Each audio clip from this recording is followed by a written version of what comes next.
भूतिया माँ की गुल्लक।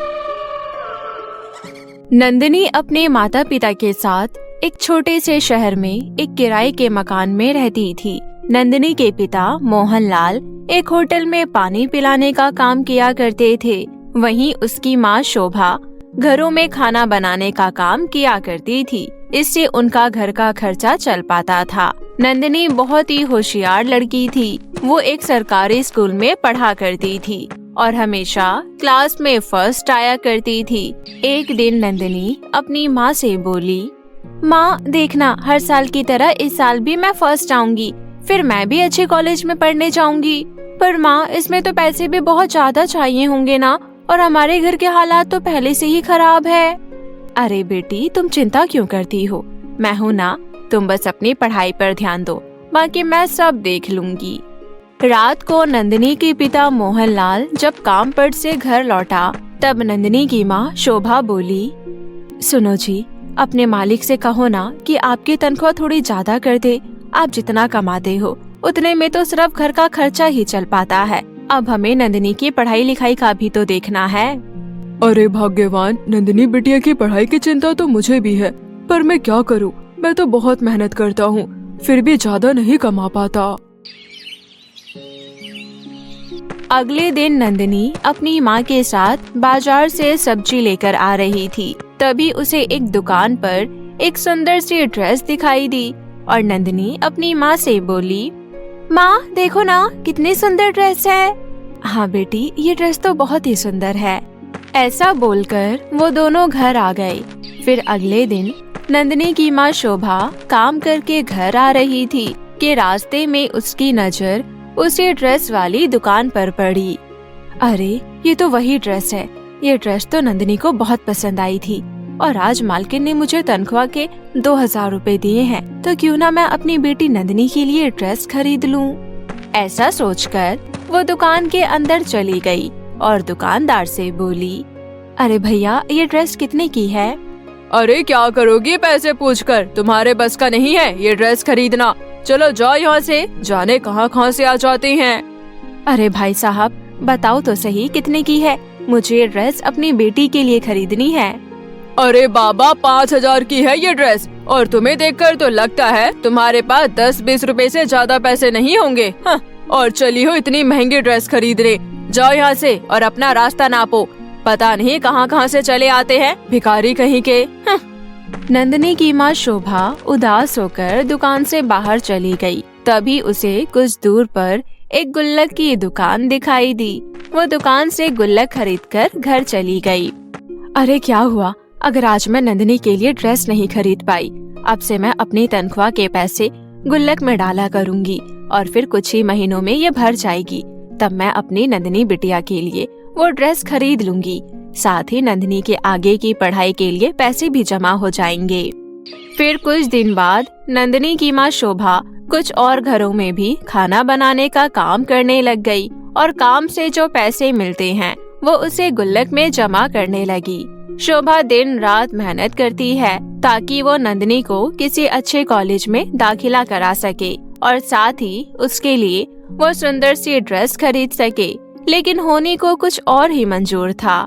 एक दिन खाना बनाते हुए शोभा के सीने में अचानक तेज दर्द उठा और तेज दर्द की वजह से उसकी तभी मौत हो गई। शोभा की मौत होने की वजह से नंदिनी के पिता मोहनलाल भी बीमार रहने लगे, जिससे उनके घर की हालत और भी ज्यादा खराब हो गई और घर में खाने तक के पैसे नहीं बचे थे। एक दिन नंदिनी घर के बाहर बैठकर रो रही थी और अपनी माँ को बहुत याद करती है। नंदिनी को रोता देख शोभा एक चुड़ैल के रूप में उसके सामने आ गई, जिसे देखकर नंदिनी डर गई और बोली, हे भगवान, ये चुड़ैल कहाँ से आ गई? तभी नंदिनी की माँ शोभा अपने असली रूप में आ गई। नंदिनी अपनी माँ को देखकर रोते हुए उनके गले लग गई। अरे मेरी बच्ची, अब मैं आ गई हूँ ना, अब रोना बंद कर। माँ, आप मुझे छोड़कर मत जाना। देखो ना, आपके जाने से घर का कितना बुरा हाल हो गया। पिताजी भी अब बीमार रहने लगे हैं, घर में खाने तक के पैसे नहीं हैं। अब मेरा बड़े कॉलेज में दाखिला भी नहीं हो पाएगा। मेरी पढ़ाई लिखाई सब बेकार हो गई। बेटी अब मैं आ गई हूँ, तुम बस अपनी पढ़ाई पर ध्यान दो, मैं सब ठीक कर दूंगी। मोहनलाल भी अपनी पत्नी शोभा को वापस देखकर बड़ा ही खुश होता है। फिर अगले दिन से नंदिनी खुशी खुशी स्कूल जाने लगी। वहीं चुड़ैल शोभा के रूप में एक बड़ी कोठी में काम के लिए ढूंढने पहुंच गई। शोभा ने घर की डोरबेल बजाई, तब इंदुमती नाम की एक औरत बाहर आई। उसे घर में खाना बनाने वाली की बहुत जरूरत थी, इसलिए उसने शोभा को तुरंत काम पर रख लिया। शोभा शाम को जब काम से घर लौटी तो नंदिनी से बोली, नंदिनी बेटी, पता है आज मुझे एक बहुत बड़े घर में खाना बनाने का काम मिल गया है और वो मुझे अच्छी पगार भी दे रही है। देखना अब धीरे धीरे सब ठीक हो जाएगा। पर बेटी, मैं हमेशा के लिए तुम्हारे पास नहीं रह सकती। बस तुम्हारे पिताजी फिर से ठीक होकर काम पर जाने लगे और घर के हालात कुछ ठीक हो जाए, फिर मैं यहाँ से चली जाऊंगी। हाँ, और एक बात बेटी। वो क्या माँ? मैं इस रूप में पूरा दिन भर नहीं रह सकती। रात होते ही मैं चुड़ैल रूप में आ जाऊंगी। फिर तो माँ आपको इस बात का ध्यान रखना होगा। हाँ बेटी, मैं ध्यान रखूंगी। रात होते ही शोभा फिर से चुड़ैल में बदल गई और सुबह होती ही वो फिर से अपने रूप में वापस आ गई। नंदिनी स्कूल चली गई, वहीं शोभा अपने काम पर। शोभा रसोई में खाना बना रही थी कि तभी वहाँ उसकी मालकिन इंदुमती आई और बोली, शोभा एक बात तो माननी ही पड़ेगी। वो क्या मेम साहब? अरे यही कि तुम खाना बहुत अच्छा बनाती हो। मैं तुम्हारे काम से बहुत खुश हूँ, इसलिए कुछ पैसे रखो, तुम्हारे काम आएंगे। ये देख शोभा बहुत खुश होकर काम करने लगी और काम खत्म कर शाम को अपने घर लौट गई। फिर शोभा ने सारे पैसे गुल्लक में डाल दिए। इस तरह से शोभा की गुल्लक भर गई। अगले दिन जब शोभा काम पर गई तब उसकी मालकिन उससे बोली, शोभा आज घर पर कुछ मेहमान आ रहे हैं, इसलिए आज खाने में बढ़िया बढ़िया चीज बना देना और बढ़िया सी मिठाई भी बना देना।